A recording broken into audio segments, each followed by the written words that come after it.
한문에 보면은 호사다마라고 하는 말이 있죠. 좋은 일이 있을 때 마귀가 역사한다, 그런 말입니다. 성경에 보면 그러므로 섰다 하는 자는 넘어질까 조심해라. 예수님께서도 항상 근신하여 깨어 기도해라, 시험에 들지 않도록 기도해라, 그런 말씀을 하시죠. 좋은 일이 있을 때 조심해라, 그런 뜻이지요. 그 뒤에 안 좋은 일이 있을 수 있다 하는 그런 뜻입니다. 오늘 말씀해 보면 다윗이 왕위에 오르죠. 천신만고 끝에 왕이 되었습니다. 하나님의 은혜에 감사하지요. 베들레헴에서 양치기 하는 목동 출신 하나님이 부르셔서 골리앗을 이기게 하시고, 또 사울 왕에게 미움을 받아 10년 동안이나 광야에서 도망 다니다가 어쨌든 왕이 되었습니다. 얼마나 좋은 일이에요.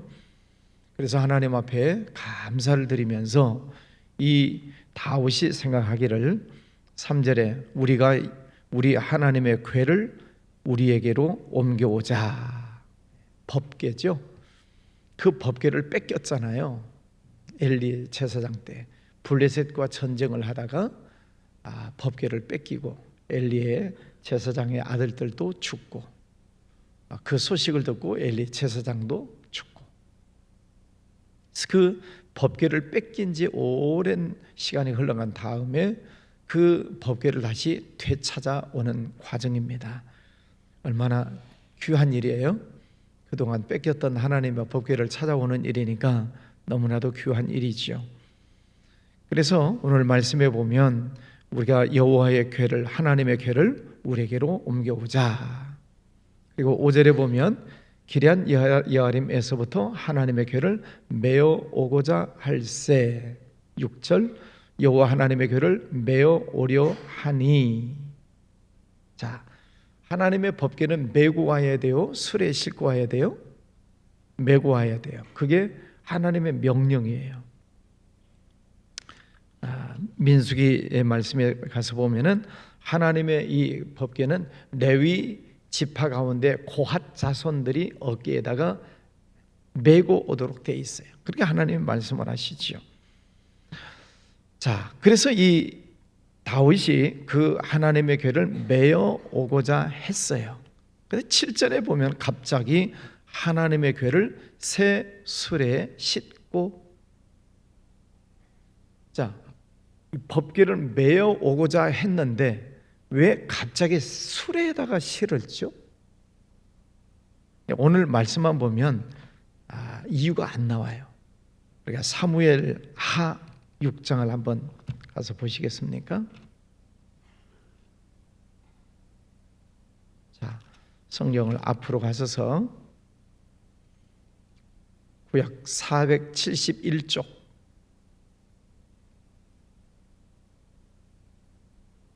구약 성경 471쪽 사무엘하 6장 2절 3절을 읽습니다.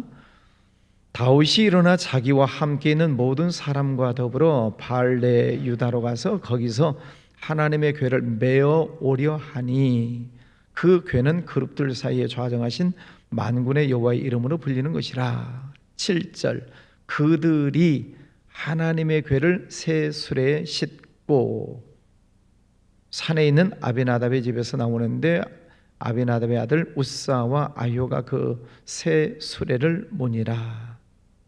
자, 다윗은 하나님의 궤를 메어 오려고 했어요. 그런데 3절에 보면 그들이 하나님의 궤를 새 수레에 실었다. 그럼 그들이 누구예요?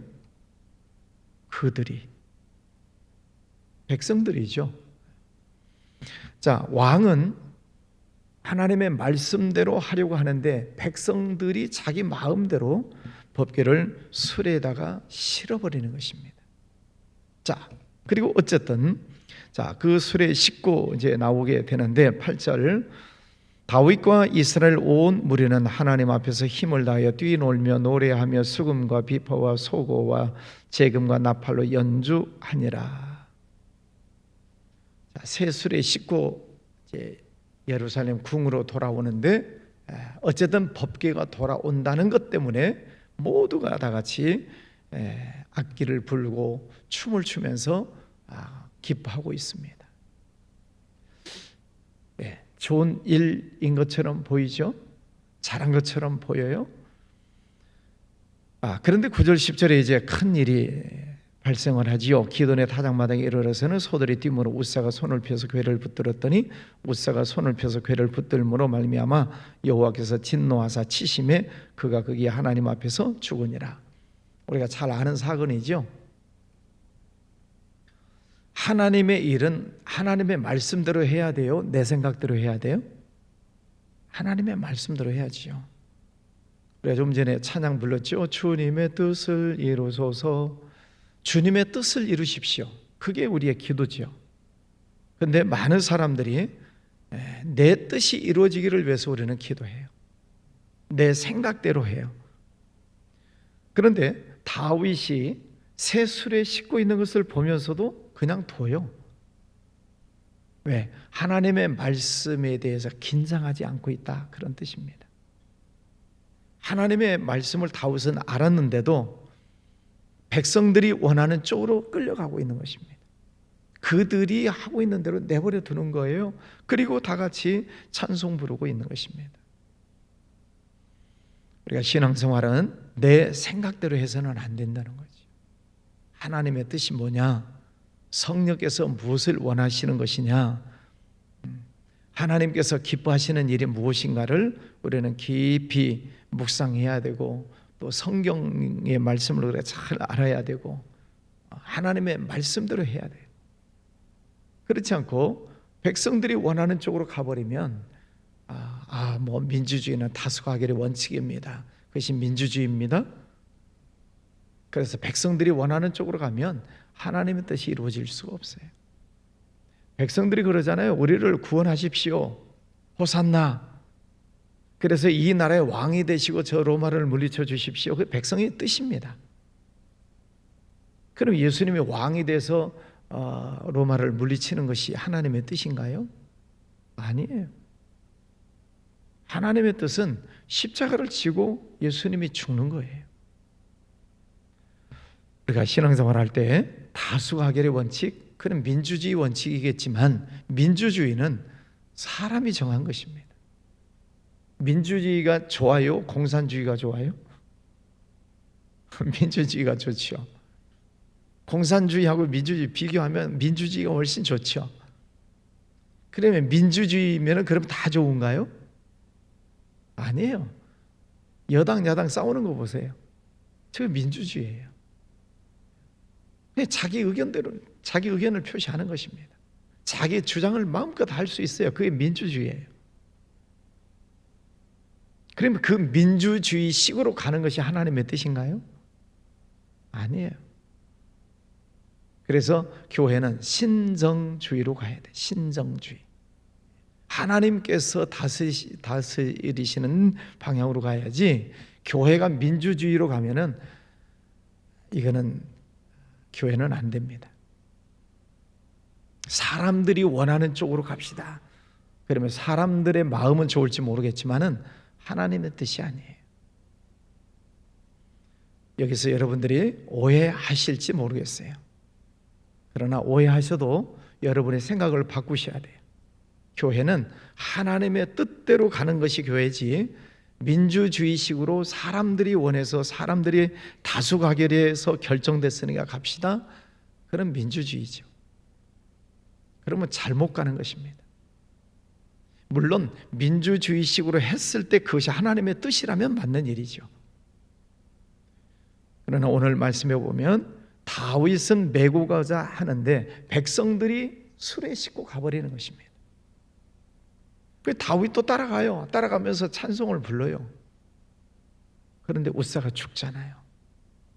하나님이 진노하셨어요. 하나님의 말씀대로 하지 않았다는 것입니다.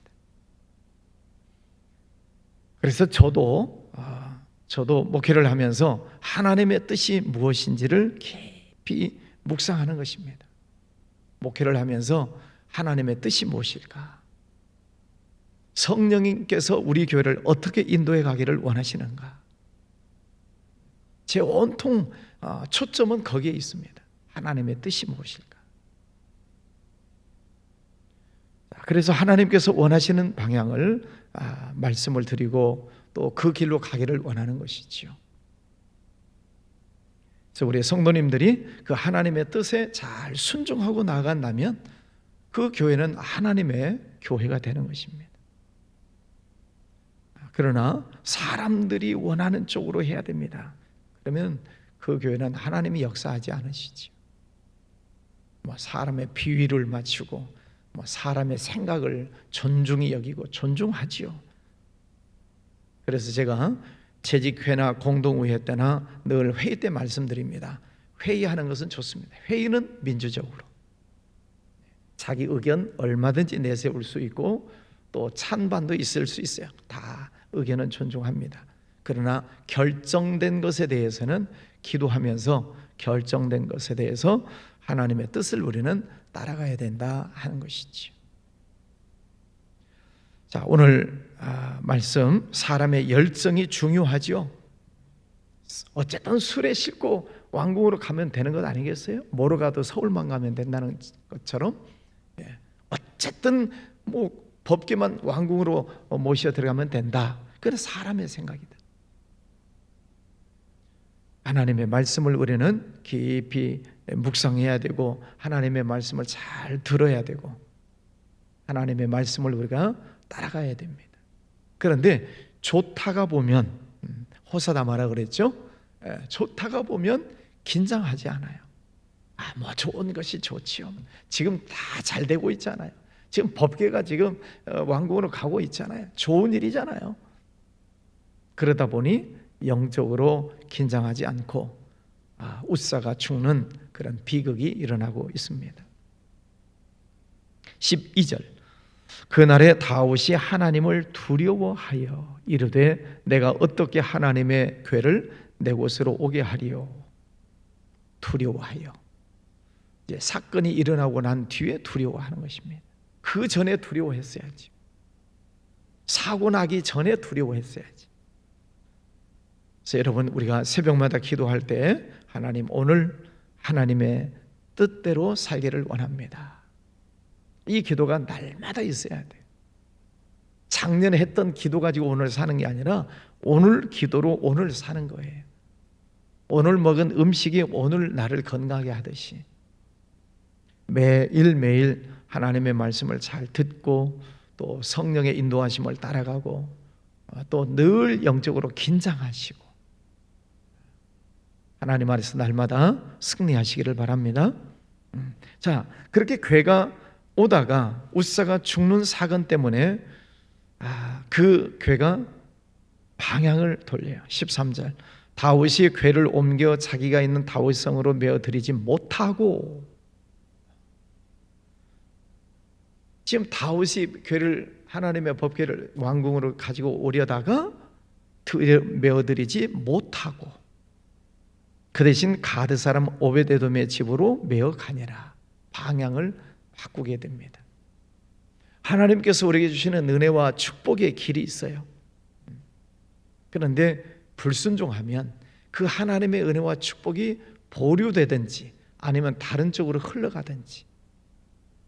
자, 성경을 보니까 그래요.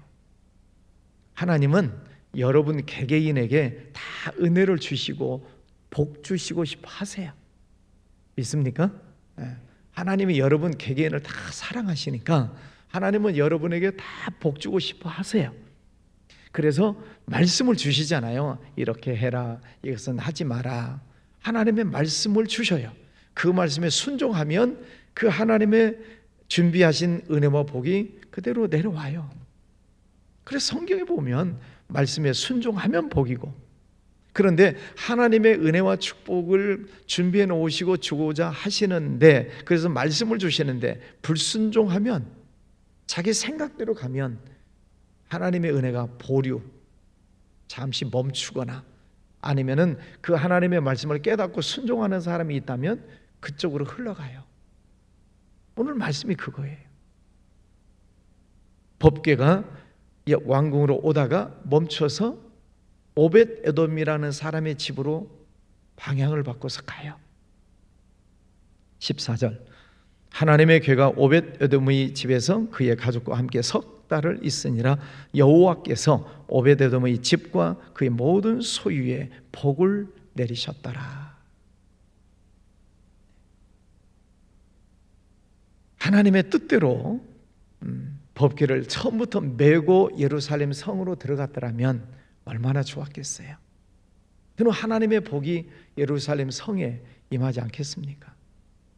근데 말씀에 불순종하다가 사건 나고 사람 죽고, 그리고 하나님의 궤는 다른 방향으로 가버려요. 오벳 에돔이라고 하는 사람, 그냥 평범한 사람이에요. 그런데 그 하나님의 궤를 모든 사람들이 다 지금 두려워하고 있어요. 그 궤를 받아들이지를 않는 것입니다. 무서워서. 그런데 오벳 에돔은 그 하나님의 궤를 자기 집에 모셔오지요. 메어오지요. 그랬더니 하나님께서 복을 주셨다. 구레네 시몬이라고 하는 사람의 이야기를 우리가 잘 알죠. 억지로 십자가를 쳤어요. 예수님이 십자가 지고 가는 것을 구경하다가 갑자기 끌려 나와 가지고 십자가를 지고 가요. 보통 사람 같았으면 도망갈 수 있겠지만은 구레네 시몬은 억지로 메어진 그 십자가도 짊어지고 골고다까지 갑니다. 성경은 그 뒤에 그 자손들이 예수님을 잘 믿는 그런 자녀들로 등장을 하게 됩니다. 십자가를 억지로 짊어져도 하나님은 축복하셔요. 아무든지 나를 따라오거든 자기를 버리고 자기 십자가를 지고 나를 따를 것이니라. 아무도 십자가 지기 싫어하지요. 힘들고 어려운 하나님의 일 하기 싫어하지요. 그런데 자기 십자가를 지고 나를 따를 것이니라. 십자가는 무거운 것입니다. 십자가는 어쩌면 죽어야 되는 것입니다. 그 교회 일하는 것도 마찬가지예요.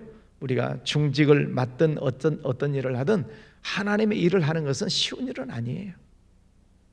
그러나 그 멍에를 짊어지고 십자가를 지고 주님을 따라가는 것이지요. 오벳 에돔이라는 사람의 그 사람의 집과 그의 모든 소유에 하나님이 복을 내리셨다. 우리가 복 받기를 위해서 법궤를 드리고 십자가를 지는 것은 아니지요. 그러나 하나님의 뜻을 귀하게 여기고 저 법궤를 모셔 드리는 것이 하나님의 뜻이구나. 하나님의 뜻을 깨닫고 그 일에 순종하게 될 때 하나님께서 복을 내려 주시는 것이지요. 성경 우리가 역대상 말씀을 계속 보고 있는데 이스라엘 백성들이 포로에서 돌아왔을 때 어떤 사람들은 제사장의 일을 하기도 하고 또 어떤 사람은 성전 문지기 일을 하기도 하고 어떤 사람은 청소하는 사람도 있고 성전에서 여러 가지 일들을 맡아요. 아침부터 저녁까지. 그런데 각자 그 일을 잘 감당할 때 하나님께서 그 나라를 다시 회복시켜 주시는 것이죠.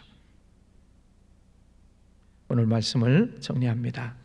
우리가 하나님의 일을 할 때 내 생각대로 해서는 안 된다는 거죠. 내가 하고 싶으면 하고 말고 싶으면 말고 꼭 그렇게 해야 됩니까? 이런 방법도 있는데 그래서 자꾸 내 생각으로 몰고 나가면 하나님의 뜻에서 벗어나게 된다는 거죠. 하나님의 말씀을 잘 들어야 되고 잘 깨달아야 되고 오늘도 성령의 인도하심을 따라서 순종하며 사는 여러분의 삶이 되시기를 바랍니다. 기도하겠습니다. 거룩하신 아버지 하나님, 오늘도 귀한 아침을 알아가여 주셨습니다. 오늘은 현충일 아침입니다. 전쟁 때문에 이 나라를 지키려고 전쟁하다가 희생당한 많은 순국 선열들이 있습니다. 그들의 희생과 또 그들의 헌신이 결코 헛되지 아니하도록 하나님 지금까지 은혜 주셨습니다. 축복해 주셨습니다. 아버지 하나님의 은혜를 깨닫고 또 저희들도 하나님께 영광 올려드리는 삶으로 이 나라를 잘 지켜나가기를 기도합니다. 저희들이 할 수 있는 일은 하나님께 늘 기도하는 것, 그리고 맡겨진 일에 대해서 최선을 다하는 것이라고 봅니다. 아버지 하나님, 우리 모든 성도들, 또 우리나라에 있는 7만여 교회 800만 성도들 늘 깨어 나라를 위해서 기도하게 하시고 하나님의 뜻을 잘 따라 순종하는 모든 성도들 되게 하여 주시옵소서. 그래서 하나님의 은혜가 이 땅 위에 머물기를 원합니다. 법궤가 있는 곳에 하나님 축복해 주신 것처럼 하나님을 예배하고 경배하는 곳곳마다 하나님 은혜를 베풀어 주시옵소서. 이 나라의 교회가 회복이 되고 저 북한 땅에도 무너진 교회들이 다시 회복되는 역사가 일어나게 하여 주옵소서. 아버지 하나님의 뜻을 거스르고 있는 모든 공산 사상들이 사라지고 하나님의 말씀이 선포되며 그 땅이 회복되는 역사가 일어나게 하여 주시옵소서. 다시는 6.25 같은 전쟁이 발생하지 아니하도록 하나님 지켜주시기를 원합니다. 보호하여 주시기를 원합니다. 우리 오히려 하나님의 뜻 가운데 남북한이 복음으로 통일이 이루어져서 전 세계 민족 열방을 향해 복음을 전하는 선교하는 민족 되게 하여 주시옵소서. 아버지 하나님, 우리 교회 모든 성도들 늘 깨어 기도하게 하시고 자기 생각대로 자기 마음대로 사는 것이 아니라 하나님의 말씀을 잘 듣고 따라가는 성도들 모두 되게 해주시기를 원합니다. 가족과 자녀들, 또 직장, 사업장, 육신의 건강, 많은 문제를 놓고 하나님 앞에 기도합니다. 하늘문을 열어주시고 응답하여 주시옵소서. 오늘도 주와 함께 동행하기를 원합니다. 또 귀한 예물 드리는 손길도 축복하여 주시옵소서. 예수님 이름으로 기도하였습니다. 아멘.